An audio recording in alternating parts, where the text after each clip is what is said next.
жүргізетін арманы айбекбистер бүгін енді зумды жүргізетін арманы үлкен, мақсаты айқындалып келе жатқан, неге Симшаговты беріп жатырмын? Әуелі Алла жайлап Нұргүл ханым уже бизнесқа дайын, өйткені бұл 7 қадаммен жайлап жүріп келе жатыр.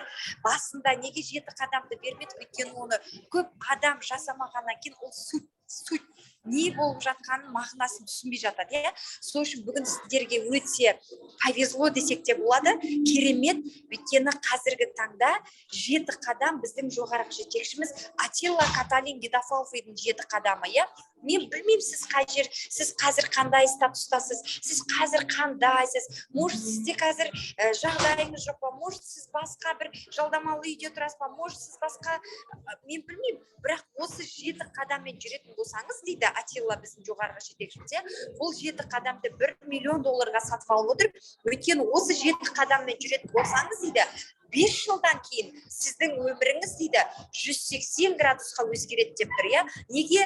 Өйткені біздің барлығымыз 21-ші ғасыр, ақпарат ғасыры, біз өзгермесек болмайды, қазіргі таңда. Сол үшін қазір жақсылап тыңдайтын болсақ, осы 7 қадамды сіздермен бөлісетін 6 баланың анасы, сүйікті жар, жай өмірде мұғалім, қазір декретный отпускта Нұргүл ханым Forever Aloe Vera компаниясының супервайзері Қошкелдиева Нұргүл ханым, қазір сіздермен жақсылап бөлісетін болады. Неге? Өйткені барлық жағда, міне тамаша Нұргүл, өйткені біз всегда вид көрсету керекпіз. Неге? Өйткені біз қандай жерде жүретіміз, қандай жаңағы өзіміз, келбетіміз арғарай. Өте қуаныштымын. Күннен күнге өзгеріп, күннен күнге жасарып, күннен күнге өзін тауып, арманын оятып, жай болса да қадам емес, қадамша ма, қалай айтсақ, шажып, сол сияқты шаг емес, шажып өзгертіп жатқан, жайлап Нұргүл ханымды жақсылап соңына дейін тыңдайтын болсақ, онда өте көптеген ақпарат егері болғалы отырмыз. Өйткені қазір Нұргүл ханым бұл 7 қадамның жайлап жандай шетінен жасап жатқан жағдай бар, өте керемет. Қазіргі таңда Атилланың 3 семинарына қатысып, соңғы әлі семинарынан қалмаған, командасын жіберіп, өте қуаныштымын. Саған сәттілік, бизнеста да саған сәттілік тілеймін. Мен микрофонымды өшірем, мен қазір сендерді тыңдап көріп отырамын.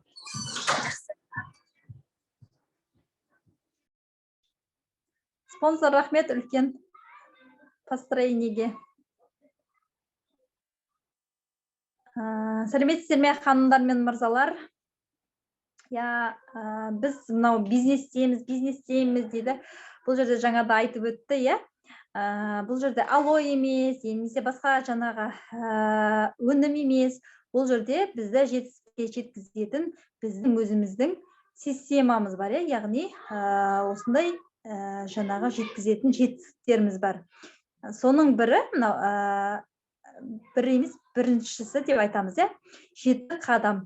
Бұл 7 қадам біздің жоғарғы жетекшіміз Атилла Гидафалфидің $1 миллион сатып алып, яғни өзінен кейінгі командасын қалай ұстап тұру үшін, және де келесі адам бұл бизнесті қалай жасауға болатындығын ары қарай көрсету үшін осы 7 қадамды арнайы өзінің командасына жасаған біздің жаңағы бағытымыз десек те болады, Яғни бұл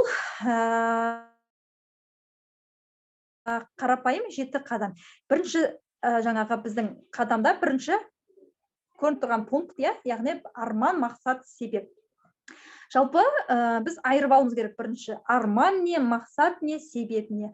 Арман жалпы ол бұлай шындап келгенде қиял деп айтамыз, ойымызда ойлаған нәрсе, осыны жасасақ екен, немесе осыны алсақ екен, немесе осындай болсақ екен деген сияқты біздің, яғни арманымыз, сол арманымызға жету үшін біз, сол арманға дұрыс жету үшін біз уже мақсат жасауымыз керек. Мақсат деген, яғни біздің жоспарымыз, осы арманға жетуге жетелейтін біздің жоспарымыз.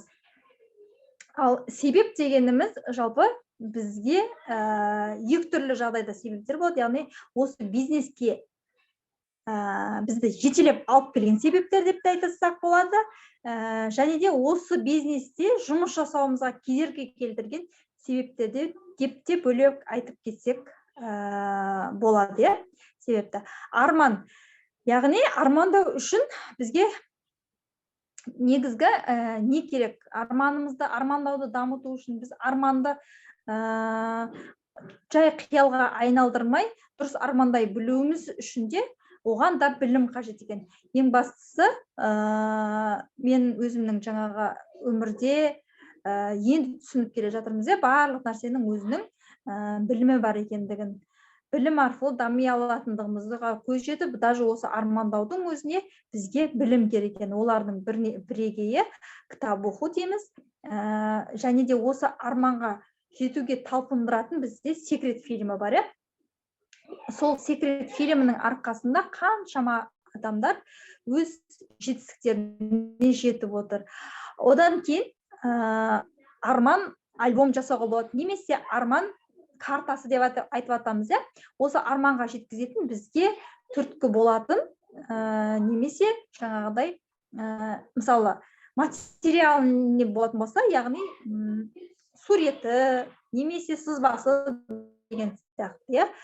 Осындай заттар біздің арманымыз. Осы арманымызға жетуге жол көрсететін ол мақсат. Мақсаттың екі түрі бар. Яғни бұл бизнеске келгенде мақсаттың екі түрі бар. Ол ұзақ уақытта жасалатын мақсат және қысқа мезгілде жасалатын мақсат деп екіге бөліп алуымыз керек. Жақын уақытта, яғни жақын уақытта жасалатын мақсатқа 2 жылға дейінгіні қояды екенбіз. Оған мысалы қазіргі таңда қоюымызға болады. Бірінші очередте мына бизнесте жүргендігімізден, осы бизнесте жүргендігімізден ең жаңадан келгендеріңіз болатын болса, айтып өтем, мысалы 4 балл жасамайтындарыңыз болса, осыны әр айдың 10-ына немесе 15-не дейін 4 балл жасау, оның өзі мақсатқа жатады екен. Одан кейін барып жайлап келіп, жаңағы ең арысы 2 жылға дейін қоятын, ол біздің жаңағы менеджер статусын дұрыс жабу. Біз менеджер деп статус болып кетеді екенбіз. Сол статустың өзін дұрыс жоспарлап жасайтын болсақ, оның өзі өте оңай жаңа келеді екен. Енді сол арман мақсатымызға жету үшін небір біздің алдымызға себептер болады. Яғни сол мақсатқа жетуге арналған себептер дейміз. Осы бизнеске не үшін келдік, не мақсатпен келдік, соның барлығына, яғни жаңағы денсаулық деп келдік, қосымша табыс деп келдік, отношение деп келдік, соның барлығы себепке жатады екен. Сол біздің арманымызға жету үшін біздің себебіміз үлкен болады екен. Сол үшін біз арманымызды көрмей, кейде қиялға алдырып алатын жағдайымыз бар екен. Сол үшін де дұрыс армандап, дұрыс мақсат қоя білуіміз керек. Екінші біздің жаңа 7 қадамдағы екінші пункт, яғни тізім. Қазір алдыма келген жаңа кісілерге көбіне айтып өттім, неге бұл тізім керек? Тізім сіздің капиталыңыз дейді. Сонда біз кейде дұрыс түсінбей жатамыз. Осының өзі дұрыс түсінбей жатамыз. Неге?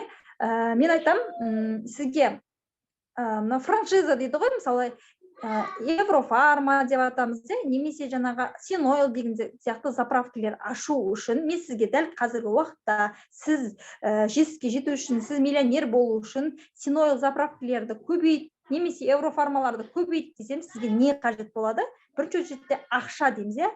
Яғни дәл солай біз Синойл заправканың немесе Еврофарманың басын тұтатуымыз үшін бұл бизнесте сондай, мысалы, магазиндер тобын жасау үшін немесе франшиза жасау үшін, яғни бізге тізім керек. Неге?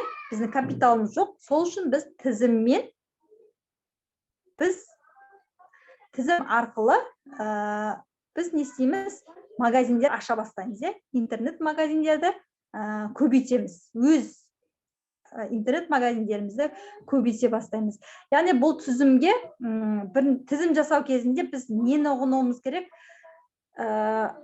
Бөлінеді, яғни өте жақын адамдар дейді, жаңағы ыстық контакт дейді, теплый контакт дейді. Оған туған туысқандарымыз жатады,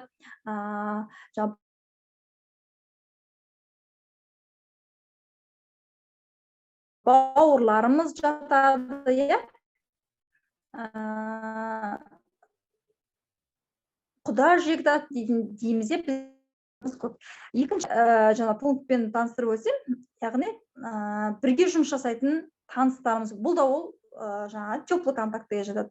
Одан кейін тізімде жоқ адамдар, ол холодный контакт, тізімде жоқ. Яғни күнделікті өмірде танысып жатқан адамдар, немесе Инстаграм парақшалар, яғни жаңағыдай интернет арқылы келіп жатқан. Facebook дейміз, WhatsApp дейміз, интернет желісі арқылы сізбен танысып жатқан адамдарымыз, ол уже не тізіміңізде жоқ адамдар, Одан кейін листовкалардан келген адамдар дейміз, және де аяқ астынан тасқа, бұның барлығы холодный контактіге жатады. Келесі, бізде үшінші қадам, яғни біз арманға жету үшін жаңағы тізім жазбадық қой, сол тізімдегі адамдарымызды енді не істейміз? Шақырамыз. Қайтып шақырамыз? Біз бұл үшін, бұл шақыру деген негізгі ең шешуші қадам десек болады. Неге? Шақыруда, ең басы мән шақыруда. Дұрыс шақыратын болсақ, ол яғни келеді. Ал біз дұрыс шақырамаймыз ба, ол бізге мән бермейді. Міне, адамдарымыз келмей жатыр, шақырдым, бірақ келмей жатыр деп жатамыз ғой, бірақ біз соның өзін шешімін тауып дұрыс шақыра білуіміз керек. Біз осы шақырудың бірінші түрі дейміз, нулевой информациямен дейміз, яғни алой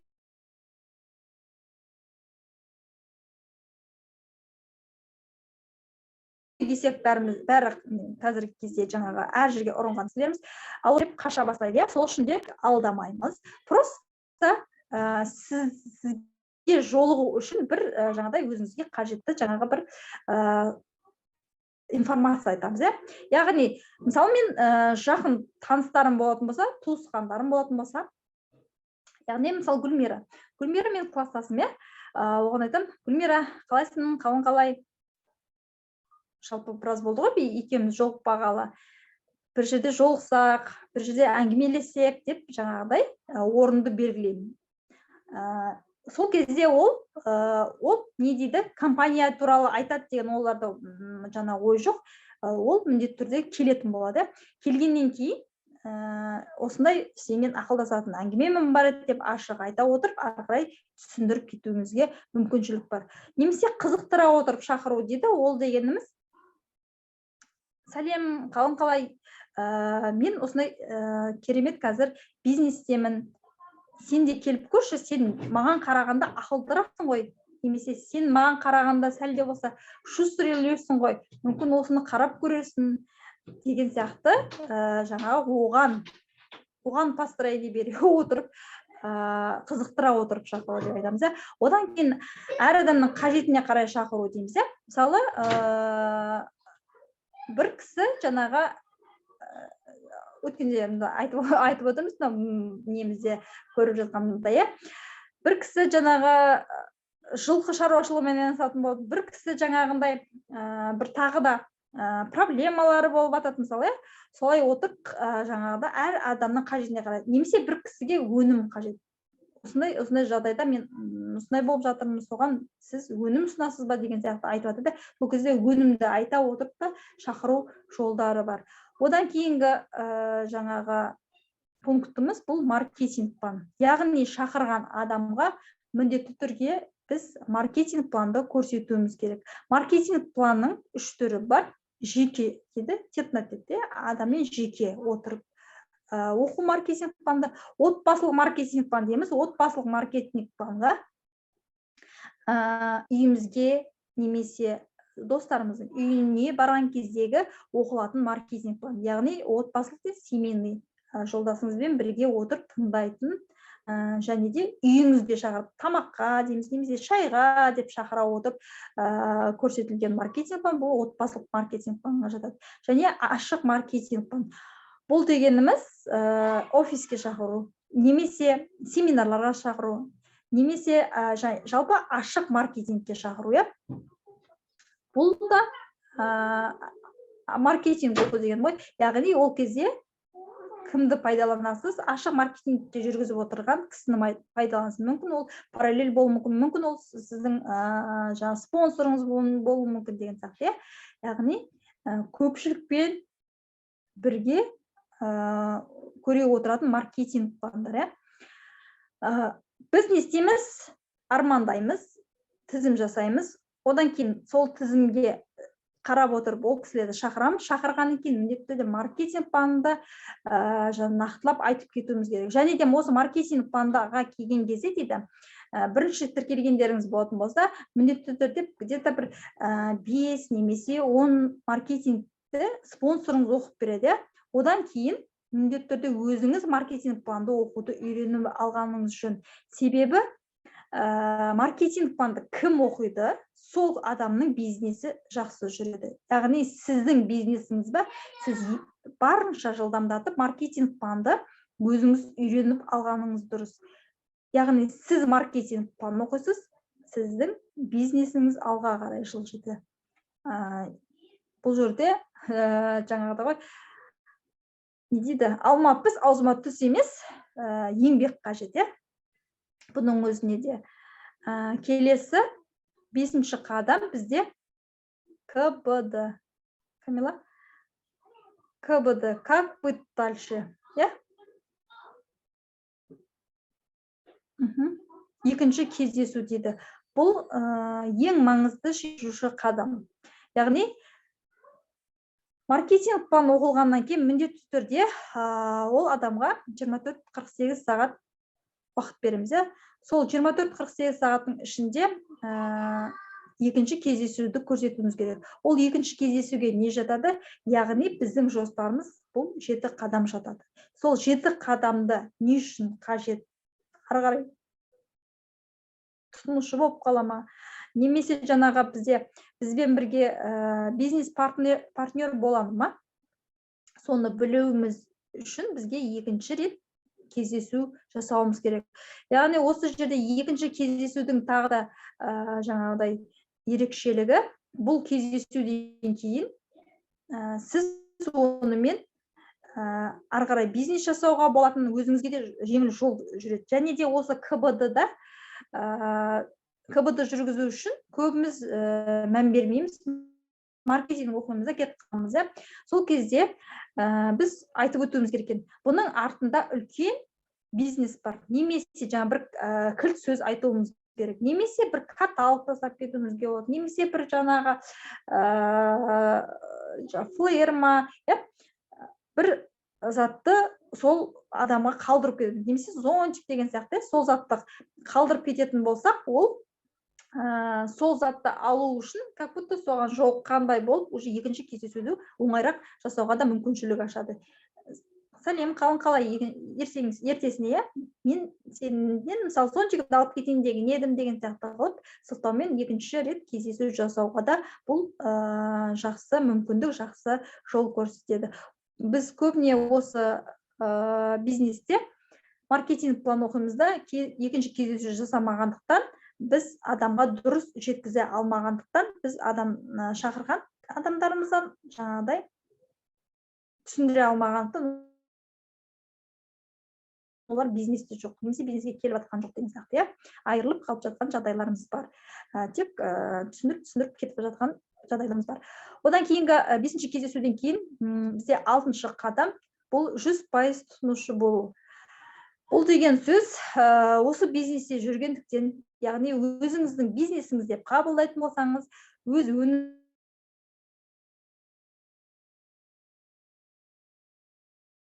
өнімдерін, яғни өзіңіздің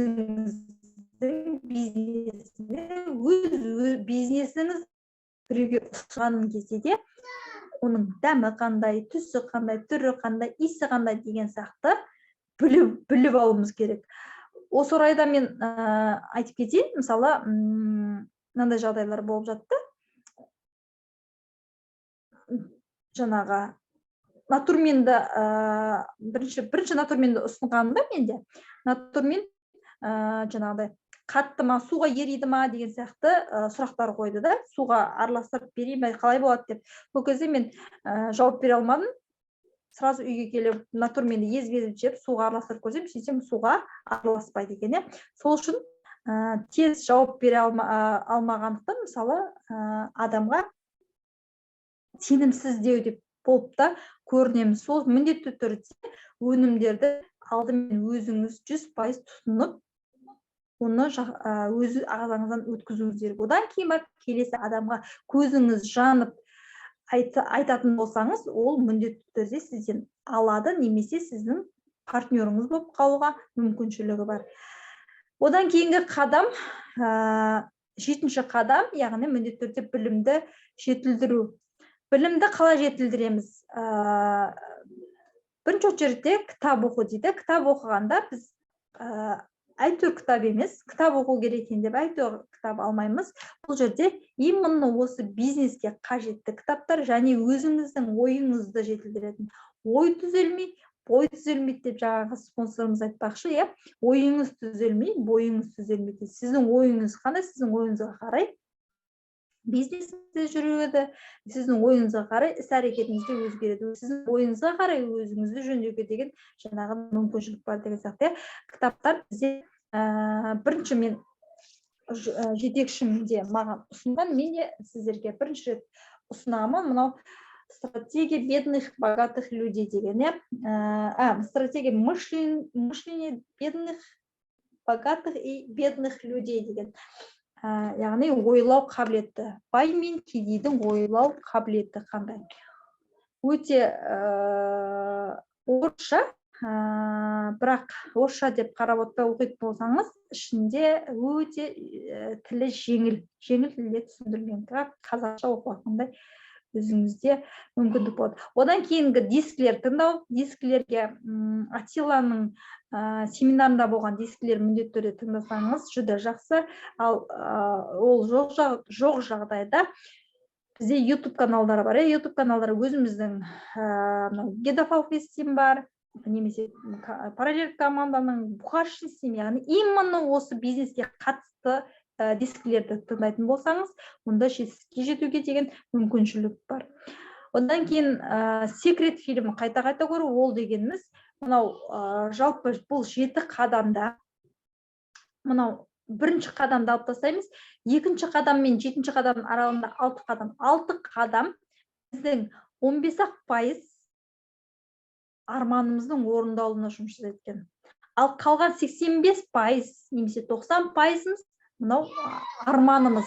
Бізді жетелейтін, бізде басы жоқ, сол үшін бізді жетелейтін, ол біздің арманымыз. Бізді арманымызды ояту үшін, міне, секрет фильмін қайта-қайта көретін болсақ, арманымызды оянып, оған жетуге деген мүмкіншілігіміз арта түседі екен. Яғни секрет фильмін қайта-қайта көруді ұсынамын. Міндетті түрде аптасына хотя бы бір рет көретін болсаңыздар, сіздерге деген мынау арманыңыздың оянуына деген, арманыңыздың орындалуына деген күш қуатыңыз артады. Одан кейін семинарларға қатысу. Бұл бизнесте барлығы жақсы, осы білімді жетілдіруге келген кезде, мысалы, менде кітап оқуға деген жаңағы оқу деген, кітап оқу деген нәрсені мен вообще ұнатпайтын адаммын да. Оқушы кезімде мен жаңағы есту қабілетім, есте сақтау қабілетім жақсы болғандықтан ба, мұғалім не айтты, соны айтып беретін. Сөйтіп отырып жаңағы оқып шыққанымыз бар. Көп кітап оқығанды ұнатпаймын. Яғни мен сабаққа, сол үшін сабақтан қалмаймын. Сабақтан бір күн қалдым ба, ол күнгі сабағым уже мен білмеймін деген сөз. Неге? Өйткені мен кітап ашып, кітап оқуды ұнатпаймын. Осы жерге келген кезде, мен осы кітапты алған кезде, мен кітап оқуға деген не дейді, желанием ашылды. сол үшін де мынау кітап оқу өте қиын. Диск тыңдау, иә, бірінші тыңдайсыз, мынау не деп кетті, ұнамай жатады, иә. Екі тыңдайсыз, жаңадан келе жатқандарыңыз болса, қайта тыңдайтын болсаңыз, сіздің тыңдау қабілетіңіз артады. Секрет фильм көру арқылы армандау, яғни біздің 85%-ымыз армандау тұрады, сол арманның орындалуына көмектеседі. Ал семинар бұл бизнестің жүруіне апаратын кілт деп те айта аламын. Неге десеңіз, сіздің ұйықтап жатқан арманыңызды, сіздің жүрегіңізде тұрған, не дейді, ішіңізде тұрған арыстаныңызды оятып кететін, бұл міндетті түрде семинарға қатысуға шақырамын барлықтарыңызды. Неге? Мен семинарға барған кезде 3 рет бардым, үшеуінде де баламен бардым. Баламен барса, бірақ кішкентай да болса семинардан мен алып қайттым. Кішкентай да болса семинардан алып қайттым. Семинар Дом мечты дейді, біздің жаңа параллель группаның спонсоры Ермек Бұғашин. Действительно, сол жерге барған кезде сіздің күш қуатыңыз артып, жаңағыдай құлшынысыңыз және арманыңыз оянады. Ол действительно сізді жетелейді.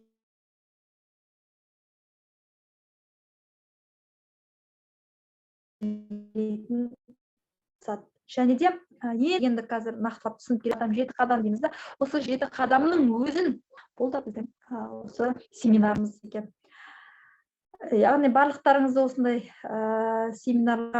семинардан қалмауға шақырамын. Неге? Яғни сіз өзіңізді жетелеп осы бизнеске әкелдіңіз ба, барынша қазір жоқ болса да, қиналсаңыз да, мен семинарға барам деп үмітіңізді артып бизнесті жасайтын болсаңыз, онда сіздің арманыңызды Алла тағала қойып тұр, арманыңызды осы семинарға барам деген ниетіңіз дұрыс болатын болса, онда мүмкіншілік бар. Жоқ жерден де табуға мүмкіншілік бар екен. Өзім көзім жетті. Неге? Себебі мен бірінші семинарға бардым, екінші семинарға барған кезде, бірінші семинарда онша байқамадым, соған жететін ғана ақшамен барып, екінші семинарда сәл артықтау ақшамен бардым. Сол кезде мен уже келесі үшінші семинардың уже билетін сатып алдым. Сол билет мені семинарға апаруға жетеледі.